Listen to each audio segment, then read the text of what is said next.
ओम विघ्नेश्वराय नमः। संक्षिप्त नारद पुराण अध्याय 22। चारों वर्णों और द्विज का परिचय तथा विभिन्न वर्णों के विशेष और सामान्य धर्म का वर्णन।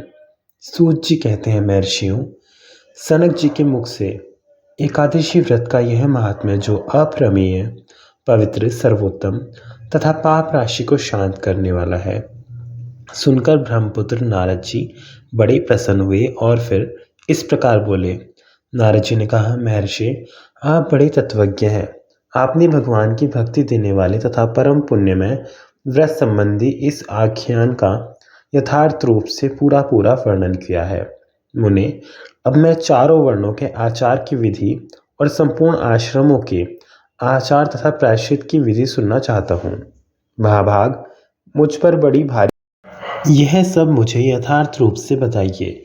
श्री सनक जी बोले, मुनि श्रेष्ठ, सुनिए। भक्तों का प्रिय करने वाले अविनाशी श्रीहरि वर्णाश्रम धर्म का पालन करने वाले पुरुषों द्वारा जिस प्रकार पूजित होते हैं वह सब बतलाता हूँ। मनु आदि स्मृतिकारों ने वर्ण और आश्रम संबंधी धर्म का जैसा वर्णन किया है वह सब आपको विधिपूर्वक बतलाता हूँ, क्योंकि आप भगवान के भक्त हैं। ब्राह्मण, क्षत्रिय, वैश्य और शूद्र, ये चार ही वर्ण कहे गए हैं। इन सब में ब्राह्मण श्रेष्ठ है। ब्राह्मण, क्षत्रिय और वैश्य, ये तीन द्विज कहे गए हैं। पहला जन्म माता से और दूसरा उपनयन संस्कार से होता है। इन्हीं दो कारणों से तीनों वर्णों के लोग द्विजत्व प्राप्त करते हैं। इन वर्णों के लोगों को अपने अपने वर्ण के अनुरूप सब धर्मों का पालन करना चाहिए। अपने वर्ण धर्म का त्याग करने से विद्वान पुरुष उसे पाखंडी कहते हैं। अपनी शाखा के ग्रह सूत्र में बताए हुए कर्म का अनुष्ठान करने वाला द्विज कृतकृत्य होता है, अन्यथा वह सब धर्मों से बहिष्कृत एवं पतित हो जाता है। इन वर्णों को यथोचित युग धर्म का धारण करना चाहिए तथा स्मृति धर्म के विरुद्ध न होने पर देशाचार भी अवश्य ग्रहण करना चाहिए।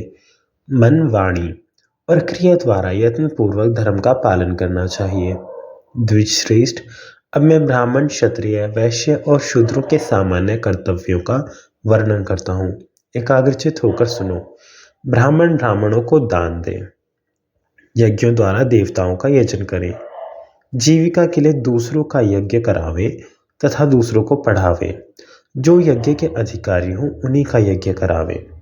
ब्राह्मण को नित्य जल संबंधी क्रिया, स्नान, संध्या और तर्पण करना चाहिए। वह वेदों का स्वाध्याय तथा अग्निहोत्र करे, संपूर्ण लोगों का हित करे, सदा मीठे वचन बोले और सदा भगवान विष्णु की पूजा में तत्पर रहे। द्विज श्रेष्ठ, क्षत्रिय भी ब्राह्मणों को दान दे, वह भी वेदों का स्वाध्याय और यज्ञों द्वारा देवताओं का यजन करे।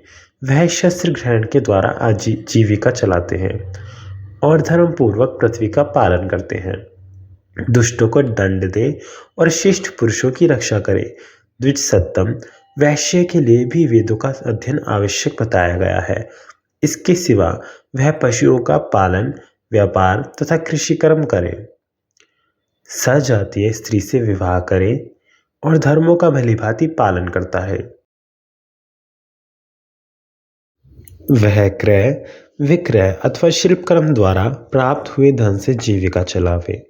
शूद्र भी ब्राह्मणों को दान दे, किंतु पाक यज्ञों द्वारा यजन ना करे।